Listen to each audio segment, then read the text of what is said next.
प्रिय बहनों और भाइयों, भांजे और भांजियों, नमस्कार। कोरोना वायरस ने एक अभूतपूर्व संकट मानवता के सामने खड़ा कर दिया है।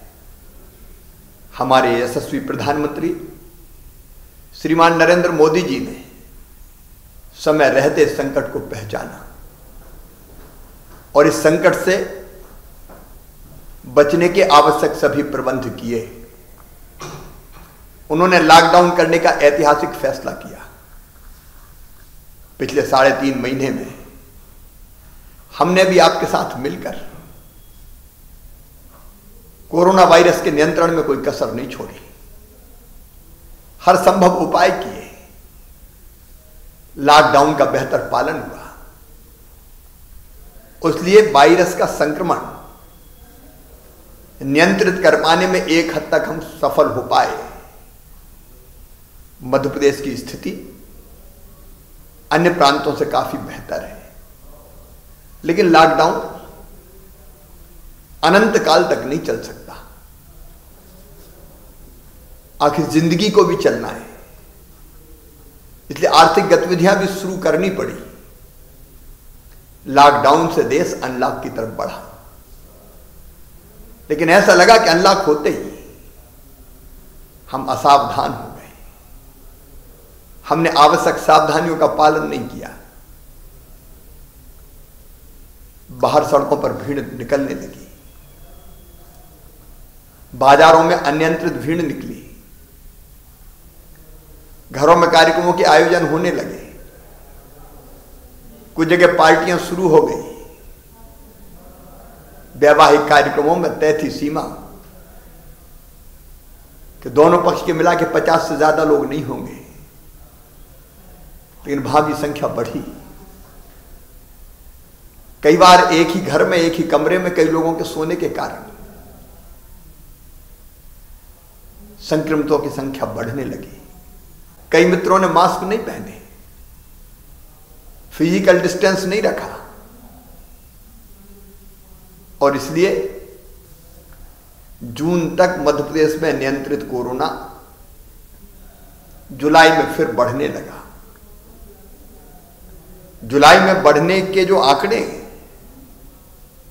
वो मेरे बहनों और भाइयों चिंता का विषय है। हमको इस संक्रमण को यहीं रोकना पड़ेगा। इसलिए कई जगह फिर से लॉकडाउन किया। मुरैना, ग्वालियर, सिरोंज, नसलागंज जैसे कई कस्बे हमको फिर से बंद करने पड़े, नगर हमको बंद करने पड़े, क्योंकि संक्रमण की चेन तोड़ने का एक ही उपाय है, लॉकडाउन, दूरियां बढ़ा दो। या तो हम सावधानियां रखें, और सावधानी नहीं रखेंगे तो अनलॉक से लॉकडाउन की तरफ जाना पड़ता है। अपनी राजधानी भोपाल में भी 24 जुलाई को रात 8 बजे से लेके 4 अगस्त के सुबह 5 बजे तक लॉकडाउन का फैसला किया गया है। यह फैसला जनता की जिंदगी बचाने का फैसला है। लॉकडाउन के दौरान दूध, दवाइयां, सब्जी इत्यादि की व्यवस्था की जाती रहेगी। लेकिन मेरी आपसे प्रार्थना है, यह लॉकडाउन आपके लिए है। आप इसकी गाइडलाइन का पूरी तरह से पालन करें। अपने लिए, अपने परिवार के लिए, अपनों के लिए, अपने समाज के लिए, अपने शहर के लिए। और कोई उपाय नहीं है मेरे बहनों और भाइयों। और यह भी सही है कि हम अनंत काल तक, अनिश्चित काल तक जारी नहीं रख सकते। अर्थव्यवस्था की कमर टूटी हुई है, लंबा बंद चल नहीं सकता। और इसलिए जरूरी है कि हम सावधानियां, सतर्कता लगातार जारी रखें। प्रधानमंत्री जी बार बार कह रहे हैं, मैं भी आपसे निवेदन करता हूं, बाहर अनावश्यक रूप से बिल्कुल ना निकलें। जिन शहरों में प्रदेश में लॉकडाउन नहीं है वो भी अनावश्यक रूप से ना निकलें। आयोजन, पार्टी, बाजार की भीड़, इससे हमको बचना ही पड़ेगा। इसलिए मेरे बहनों और भाइयों, 15 अगस्त का कार्यक्रम भी हमने सब जिलों में करना समारोह पूर्वक निरस्त कर दिया है। इस बार मंत्री हर जिले में नहीं जाएंगे। लाल परेड पर सीमित संख्या में ध्वजारोहण होगा, मंत्री भी सब यहीं रहेंगे। बाकी सब जगह कार्यालयों में बिना ज्यादा संख्या के ध्वजारोहण का कार्यक्रम संपन्न होगा। हम गणेश उत्सव नहीं कर रहे हैं चौराहों पे, सड़कों पे समारोह पूर्वक। ताजिए ना निकले, बाकी धार्मिक उत्सव भी ना हो, घरों में करें। स्वतंत्रता है, आजादी है, लेकिन बाहर नहीं,